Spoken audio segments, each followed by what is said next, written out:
Bonjour et bienvenue dans Business Planet. Nous allons voir que des virus peuvent être utilisés contre le cancer.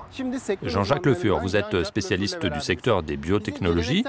Quelle différence avec les thérapies conventionnelles? La principale différence est que l'immuno-oncologie agit sur le système immunitaire pour détruire les cellules cancéreuses. On a donc une meilleure efficacité, moins d'effets secondaires et on peut utiliser le même médicament pour traiter différents types de cancers. Allons voir à Strasbourg en quoi cela consiste.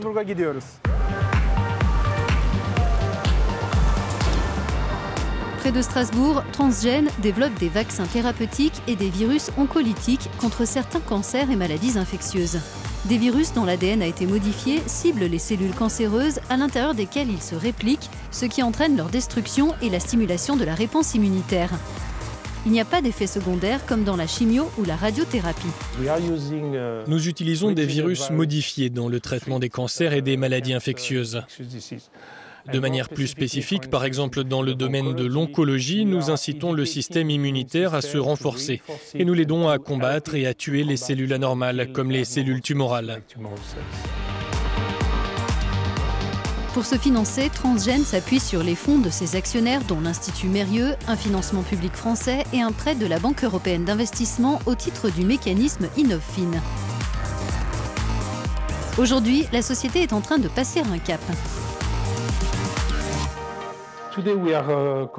Nous sommes actuellement en train d'achever un programme de développement clinique très ambitieux.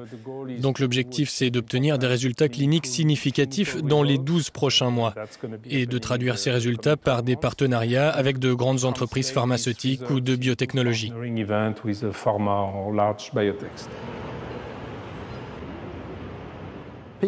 Quel est l'avenir de cette nouvelle approche? C'est clairement une révolution dans le traitement du cancer. L'efficacité est nettement supérieure à la chimiothérapie et dans certains cas, on a même observé une rémission complète.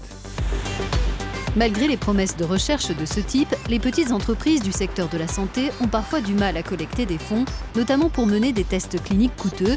C'est pour cela qu'elles ont besoin de dispositifs plus spécifiques. Comment ces entreprises financent-elles leurs projets? À un stade précoce, ces sociétés sont généralement financées par des ventures capitalistes ou par des fonds d'aide à l'innovation. À un stade plus avancé, elles peuvent aller soit sur les marchés financiers, soit signer des accords avec des laboratoires pharmaceutiques.